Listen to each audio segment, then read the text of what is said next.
സിനിമയിൽ അഭിനയിച്ച് 4 പേരറിഞ്ഞാൽ ഈ നാട്ടിലെ സ്ത്രീകളെയും കുട്ടികളെയും എന്തും ചെയ്യാമെന്നാണോ ഈ വിനായകൻ അല്ലെങ്കിൽ നടൻ വിനായകൻ വിചാരിച്ചിരിക്കുന്നത്? പെൺകുട്ടികൾക്ക് നേരെ നടക്കുന്ന അതിക്രമങ്ങളെക്കുറിച്ച് വലിയ രീതിയിൽ ചർച്ച ചെയ്യുന്ന കേരളത്തിൽ ഒരു പ്രായപൂർത്തിയാകാത്ത കൊച്ചുകുട്ടിയെ പോലും സോഷ്യൽ മീഡിയയിലൂടെ ലൈംഗികമായിട്ട് അധിക്ഷേപിച്ച ഈ മനുഷ്യൻ ഇപ്പോഴും യാതൊരു മടിയുമില്ലാതെ പൊതുസമൂഹത്തിൽ തലയുയർത്തി നടക്കുന്നത് കാണുമ്പോൾ ചോദിക്കാതിരിക്കാൻ കഴിയില്ല, തനിക്ക് നാണമില്ലേ വിനായക? ഒരു സ്ത്രീയെ ഫോണിലൂടെ പച്ചത്തെറി വിളിക്കുക, പരസ്യമായിട്ട് റോഡിൽ തുണിയുരിഞ്ഞ് നഗ്നതാ പ്രദർശനം നടത്തുക, കൊച്ചുകുട്ടികളുടെ ചിത്രങ്ങൾ ഫേസ്ബുക്കിലിട്ട് മനോവൈകൃതം കാണിക്കുക, ഇതൊക്കെയാണ് ഈ പറയുന്ന വലിയ നടന്റെ സ്ഥിരം കലാപരിപാടികൾ എന്ന് പറയുന്നത്. ഇന്ത്യൻ സിനിമയിൽ തന്നെ സ്ത്രീകളെ ഇത്രയും കടുത്ത ഭാഷയിൽ അപമാനിച്ച മറ്റൊരു നടൻ വേറെ ഉണ്ടാകില്ല എന്ന് വേണമെങ്കിൽ നമുക്ക് പറയാം. എന്നിട്ടും ഇയാൾക്ക് നേരെ വിരലനക്കാൻ മടിക്കുന്ന പോലീസിന്റെ നിലപാട് കാണുമ്പോൾ അവിടുത്തെ നിയമ സംവിധാനം സ്ത്രീകളുടെ സുരക്ഷയ്ക്കാണോ അതോ ഇത്തരം ക്രിമിനലുകളെ സംരക്ഷിക്കാനാണോ നിലകൊള്ളുന്നത് എന്നുള്ള സംശയം ശക്തമാവുകയാണ്. വളരെ സങ്കടവുമുണ്ട്. കേരള പോലീസിനോട് എനിക്ക് ചോദിക്കാനുള്ളത്, ഇയാളെ പിടിക്കാൻ നിങ്ങൾക്ക് എന്തെങ്കിലും തരത്തിലുള്ള ഭയമുണ്ടോ അല്ലെങ്കിൽ പേടിയുണ്ടോ? ഒരു സാധാരണക്കാരനാണ് ഒരു പെൺകുട്ടിയെ സ്ത്രീയോ അല്ലെങ്കിൽ നോക്കി ഇത്തരം ഒരു അശ്ലീല പരാമർശം നടത്തിയത് എങ്കിൽ അവരെ നേരെ കൊണ്ട് നിങ്ങൾ തല്ലിച്ചതച്ച് അഴിക്കുള്ളിലിടും. വിനായകന് മാത്രം നിയമത്തിൽ എന്ത് പ്രത്യേക ആനുകൂല്യമാണുള്ളത്? സിനിമയിൽ അഭിനയിച്ചാൽ നിയമം ബാധകമല്ല എന്നുള്ള കൊമ്പ് ഇയാൾക്കുണ്ടോ? ഇയാളുടെ മുന്നിൽ മാത്രം നിയമപാലകർ മുട്ടുമടക്കുന്നത് കാണുമ്പോൾ ഒരു സ്ത്രീ എന്ന നിലയിൽ അങ്ങേയറ്റം പുച്ഛം മാത്രമാണ് എനിക്ക് തോന്നുന്നത്. ഇയാൾക്കെതിരെ FIRകൾ രജിസ്റ്റർ ചെയ്യപ്പെടുന്നുണ്ട്. പക്ഷെ ആ കേസുകളൊക്കെ പിന്നീട് എങ്ങോട്ടാണ് പോകുന്നത് എന്ന് ആർക്കും അറിയില്ല. ഏതുന്നതനാണ് ഈ സ്ത്രീ വിരുദ്ധന് നിയമത്തിന്റെ പഴുതുകൾ ഒരുക്കി സംരക്ഷണം നൽകുന്നത് എന്നുള്ള ചോദ്യം കൂടി ഇവിടെ ഉയരുകയാണ്. ഇയാളുടെ ഈ ഒരു അഴിഞ്ഞാട്ടം നമ്മൾ വെറുതെ കണ്ടു നിന്നാൽ നാളെ നമ്മളുടെ സഹോദരിമാർക്കും മക്കൾക്കും ഈ നാട്ടിൽ സമാധാനത്തോടെ ജീവിക്കാൻ കഴിയില്ല എന്ന കാര്യത്തിൽ യാതൊരു സംശയം വേണ്ട. കാരണം അത്രയും പ്രായം 18 വയസ്സ് പ്രായം പോലും ആകാത്ത ഒരു കൊച്ചു പെൺകുട്ടിയുടെ ഫോട്ടോ ഫേസ്ബുക്കിൽ ഇടുക, അശ്ലീല പരാമർശം നടത്തുക, എന്തൊക്കെയാണ് നടക്കുന്നത്? അതുകൊണ്ട് തന്നെ വിനായകന്റെ ഈ ഒരു അഴുക്കുചാൽ ചരിത്രവും സ്ത്രീ വിരുദ്ധതയും കൃത്യമായിട്ട് തുറന്നു കാട്ടിക്കൊണ്ട് തന്നെയാണ് ഞാനിന്ന് സംസാരിക്കുന്നത്. അതായത് വിനായകൻ എന്ന വ്യക്തിയുടെ അല്ലെങ്കിൽ മലയാളത്തിലെ നടൻ ആയിട്ടുള്ള വിനായകൻ എന്ന വ്യക്തിയുടെ ഏറ്റവും ഒടുവിലത്തെ ക്രൂരത ഇരയായിരിക്കുന്നത് ഒട്ടും പ്രതിരോധ ശേഷിയില്ലാത്ത ഒരു പ്രായപൂർത്തിയാകാത്ത പെൺകുട്ടിയെയാണ്.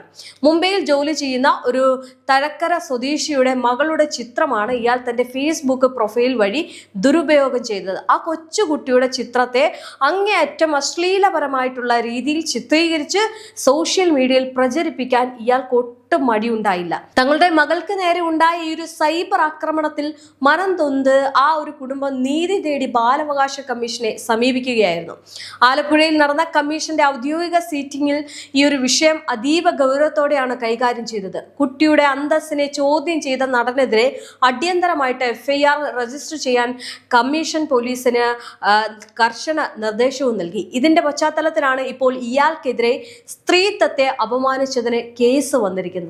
എന്നാൽ മുൻകാല ചരിത്രങ്ങൾ അറിയാവുന്നത് കൊണ്ട് തന്നെ ഈ കേസിലെങ്കിലും ഇയാൾക്ക് അർഹമായിട്ടുള്ള ശിക്ഷ ലഭിക്കുമോ എന്ന കാര്യത്തിൽ വലിയ സംശയമുണ്ട്. കാരണം ഇതിനു മുമ്പും സമാനമായിട്ടുള്ള നിരവധി ഗുരുതരമായിട്ടുള്ള കുറ്റകൃത്യങ്ങൾ പ്രതിയായിട്ടും യാതൊരു കൂസലും ഇല്ലാതെയാണ് ഇയാൾ പൊതുസമൂഹത്തിൽ നടക്കുന്നത്. നമ്മുടെ നിയമവ്യവസ്ഥയെ വെല്ലുവിളിക്കാനുള്ള ഈ ഒരു ധാർഷ്ട്യം ഇയാൾക്ക് എവിടെ നിന്നാണ് ലഭിക്കുന്നത് എന്ന് നമ്മൾ ചിന്തിക്കേണ്ടതുണ്ട്. ഇയാളെ എന്തെങ്കിലും പറഞ്ഞ ഒരു പറ്റം ആളുകൾ കമന്റ് ബോക്സിൽ വന്ന് ജാതീയത പറഞ്ഞു, മതം പറഞ്ഞു എന്ന് പറഞ്ഞു വിളമ്പുന്നുണ്ടല്ലോ. നിങ്ങളൊന്ന് നോക്കിക്കോ, ഒരു പെൺകുട്ടീനെ അല്ലെങ്കിൽ ഒരു കൊച്ചുകുട്ടീനെ അശ്ലീലപരമായിട്ട് സംസാരിക്കുന്നു, അശ്ലീലപരമായിട്ടുള്ള ആ പെൺകുട്ടിയുടെ ഫോട്ടോ വെച്ചുകൊണ്ട് അശ്ലീലപരമായിട്ടുള്ള കാര്യങ്ങൾ എഴുതി വിടുന്നു. ഇങ്ങനെ ഒരാൾ ചെയ്യുമ്പോൾ എന്തിനേറെ പറയുന്നത്, ഈ ലൈംഗിക അതിക്രമം നടക്കുമ്പോൾ പോലും ഒരാള് ഒരു വ്യക്തിയെ അത് ചെയ്യുമ്പോൾ ആ വ്യക്തിയുടെ ജാതിയും മതമാണോ നോക്കിയിട്ടാണോ ഈ പറയുന്ന അവർക്കുള്ള ശിക്ഷ നടപ്പാക്കുന്നത്? ഇവിടെ ഈ വിനായകന്റെ പല കാര്യങ്ങളും പറയുന്ന സമയത്തോ അല്ലെങ്കിൽ അദ്ദേഹത്തിനെതിരെ എന്തെങ്കിലും കാര്യങ്ങൾ ഇടുമ്പോഴോ ഫേസ്ബുക്കിൽ അയാൾക്കെതിരെ ഒരു പറ്റം ആളുകൾ വരും, ഇത് ജാതീയത്തിന്റെ പേരിൽ സംഭവിച്ചതാണ് അല്ലെങ്കിൽ ഇത് ജാതീയമായിട്ട് ഒറ്റപ്പെടുത്താൻ വേണ്ടിയിട്ടാണ് എന്ന് പറഞ്ഞ് അനുകൂലിച്ചു വരുന്നവരുണ്ട്. ഒരു കാര്യം മനസ്സിലാക്കണം, ഒരു പെൺകുട്ടീനെ അബ്യൂസ് ചെയ്യുകയോ അല്ലെങ്കിൽ മറ്റുള്ളവർക്ക് ഉണ്ടാക്കുകയോ ചെയ്യുന്ന ഒരാളും ജാതിയുടെ മതത്തിന്റെ പേരിലല്ല ചെയ്യുന്നത്. അവരുടെ മനോവൈകൃതം അങ്ങനെ ആയതുകൊണ്ടാണ് അത്തരത്തിലുള്ള ആളുകൾ ശിക്ഷ അനുഭവിക്കുന്നത് അനുഭവിക്കുന്നത് തന്നെ വേണം. എന്തായാലും ഇതൊരു ഒറ്റപ്പെട്ട സംഭവമല്ല. മുൻപ് പൊതുസ്ഥലത്ത് വെച്ച് ഇയാൾ കാണിച്ച നഗ്നതാ പ്രദർശനം നമ്മൾ കണ്ടതാണ്. വഴി കൂടെ നടക്കുന്ന സ്ത്രീകളെയും കുടുംബങ്ങളെയും ഒട്ടും മാനിക്കാതെ പരസ്യമായിട്ട് തുണി ഉരിയുകയും അത് ഉരി കാണിക്കുകയും ഒക്കെ ചെയ്യുന്ന വാർത്തകൾ ഇതിനു മുമ്പ് പറയുന്നത് പോലെ തന്നെ വന്നിട്ടുള്ള ഒരു കാര്യമാണ്. കേൾക്കാൻ അറയ്ക്കുന്ന തരത്തിലുള്ള അസഭ്യവർഷം നടത്തുകയും ചെയ്തൊരു കാര്യം ഇയാൾക്ക് പിന്നിലുണ്ട്. അന്ന് അവിടെ ഉണ്ടായിരുന്ന ജനങ്ങളുടെ മാന്യതയും ക്ഷമയും കൊണ്ട് മാത്രമാണ് ഇയാൾ അടിയേൽക്കാതെ രക്ഷപ്പെട്ടത്. വേറെ വല്ല സ്ഥലത്തും ആയിരുന്നെങ്കിൽ അന്നേ അടിപറ്റിയാണ്. പിന്നെ ഇവിടെ നടൻ എന്നുള്ളൊരു പേരുണ്ട്, അയാളെ സപ്പോർട്ട് ചെയ്യുന്ന കുറച്ച് ആളുകളുണ്ട്. ഇത്തരത്തിലുള്ള ക്രിമിനൽ കാര്യങ്ങൾ ചെയ്യുമ്പോൾ എന്തിനാണ് സപ്പോർട്ട് ചെയ്യുന്നത്? എന്തായാലും അത്രയും വലിയൊരു പൊതുശല്യമായി മാറിയിട്ടും അന്ന് കേരള പോലീസ് ഇയാൾക്കെതിരെ സ്വമേധയാ കേസെടുക്കാൻ തയ്യാറായില്ല. ആരും രേഖാമൂലം പരാതി നൽകിയില്ല എന്ന കാര്യം ന്യായീകരിച്ചുകൊണ്ടായിരുന്നു അന്ന് പോലീസ് ഈ പറയുന്നത് പോലെ തന്നെ പരാതി എടുക്കാതിരുന്നത്. ഇയാൾ ഇപ്പോഴും പ്രയോഗിക്കുന്ന ഒരു സ്ഥിരതന്ത്രമുണ്ട്. അതായത് പരസ്യമായിട്ട് തോന്നിവാസങ്ങൾ കാണിക്കുക, ജനങ്ങൾക്കിടയിൽ പ്രതിഷേധം ശക്തമാകുമ്പോൾ ഫേസ്ബുക്കിൽ വന്ന് എൻ്റെ നെഗറ്റീവ് എനർജിക്ക് മാപ്പ് ചോദിക്കുന്നു, ചർച്ചകൾ തുടരട്ടെ എന്നൊരു കുറിപ്പിടുക. ആ ഒരു പറച്ചിലിൽ അല്ലെങ്കിൽ മാപ്പ് പറച്ചിലിൽ എല്ലാ കുറ്റങ്ങളും കഴുകിക്കളയാമെന്നാണ് ഇയാൾ വിചാരിക്കുന്നത്. പക്ഷെ അങ്ങനെയാണോ ചെയ്യേണ്ടത്? ഈ ഭരണ സംവിധാനത്തെയും നിയമ പാലകരെയും വെല്ലുവിളിച്ചുകൊണ്ട് ഇയാൾ നടത്തുന്ന ഈ ഒരു പ്രകടനങ്ങൾക്ക് ഒരു പെറ്റി കേസ് പോലും ചാർജ് ചെയ്യാൻ പോലീസ് തയ്യാറാകാത്തതാണ് ഇയാളുടെ ധൈര്യം. ഞാൻ എന്ത് ചെയ്താലും സിനിമാ നടൻ എന്ന പദവി വെച്ച് രക്ഷപ്പെടാമെന്ന കടുത്ത അഹങ്കാരമാണ് ഇയാളെ മുന്നോട്ട് നയിക്കുന്നത്. കൊല്ലത്തെ ഒരു പ്രമുഖ ഹോട്ടലിൽ വെച്ച് മദ്യപിച്ച് ലെക്ക് കെട്ടി ഇയാൾ വലിയൊരു രീതിയിൽ ഭീകരാന്തരീക്ഷം സൃഷ്ടിച്ചിരുന്നു. അന്ന് അഞ്ചാലുമൂടി പോലീസൊക്കെ എത്തി ഇയാളെ കസ്റ്റഡിയിലെടുക്കുകയും കേരള പോലീസ് ആക്ടിലെ 118 വകുപ്പ് പ്രകാരം കേസെടുക്കുകയും ചെയ്തു. എന്നാൽ അവിടെയും നിയമത്തിന്റെ പഴുതുകൾ ഉപയോഗിച്ച് സ്റ്റേഷനിൽ ജാമ്യത്തിൽ ഇയാൾ വളരെ എളുപ്പത്തിൽ പുറത്തിറങ്ങി. സാധാരണ ജനങ്ങളോട് മാത്രമല്ല, രാജ്യത്തിന്റെ സുരക്ഷാ ചുമതലയുള്ള CRPF ഉദ്യോഗസ്ഥരോട് പോലും ഹൈദരാബാദ് വിമാനത്താവളത്തിൽ വെച്ച് ഇയാൾ തട്ടിക്കയറുകയും അവഹേളിക്കുകയും കേട്ടാൽ അറക്കുന്ന രീതിയിലുള്ള തെറി പറയുകയും ചെയ്തു. ഒടുവിൽ സുരക്ഷാ സൈനികർ ഔദ്യോഗികമായിട്ട് പരാതിപ്പെട്ടതിനെ തുടർന്നാണ് അന്ന് പോലീസ് ഇയാളെ അവിടെ നിന്ന് നീക്കിയത്. ഈ ദേശീയ സുരക്ഷാ ഉദ്യോഗസ്ഥരെ പരസ്യമായിട്ട് അധിക്ഷേപിച്ചിട്ടും ഇയാൾക്ക് എന്തെങ്കിലും മാതൃകാപരമായിട്ടുള്ള ശിക്ഷ ലഭിച്ചതായിട്ട് നമ്മൾ ഇതുവരെ കണ്ടിട്ടില്ല. ഇത്തരത്തിൽ ഓരോ തവണയും നിയമത്തിന്റെ കൈകളിൽ നിന്ന് സുഖമായിട്ട് ഊരിപ്പോരുമ്പോൾ ഇയാളിലെ ക്രിമിനൽ സ്വഭാവം കൂടുതൽ ശക്തമാവുകയാണ് ചെയ്യുന്നത്. മറ്റൊരു സംഭവത്തിൽ ഇയാൾ സ്വന്തം നാട്ടിലെ പോലീസ് സ്റ്റേഷനിൽ കയറിയാണ് പോലീസുകാരെ വെല്ലുവിളിച്ചത്. മദ്യപിച്ച അവസ്ഥയിൽ സ്റ്റേഷനിനുള്ളിൽ ബഹളം ഉണ്ടാക്കുകയും ഔദ്യോഗിക കൃത്യനിർവഹണം തടസ്സപ്പെടുത്തുകയും ചെയ്തു. മാധ്യമ പ്രവർത്തകർ ക്യാമറയുമായിട്ട് എത്തിയപ്പോൾ ഇയാൾ അത് വലിയൊരു സംഭവമാക്കി മാറ്റി അവിടെ അഴിഞ്ഞാടുന്ന ഒരു കാഴ്ചയാണ് പിന്നീട് കണ്ടത്. അന്ന് ഈ മാധ്യമ പ്രവർത്തകർക്ക് നേരെ അശ്ലീല ചുവയുള്ള പരാമർശങ്ങൾ നടത്തിയതിനു ശേഷം പിന്നീട് പതിവ് പോലെ മാപ്പ് പറഞ്ഞ് ഇയാൾ തടിവ് തപ്പി. അതായത് ഇയാൾ കരുതിയിരിക്കുന്നത് എന്തും പറയാം, എന്ത് തോന്നിവാസവും വിളിച്ച് പറയാം. അതുകൊണ്ട് തന്നെ അയാൾക്കെതിരെ പരാതി കൊടുത്താലും അയാൾ അതിൽ നിന്ന് ഊരി വരുന്നു.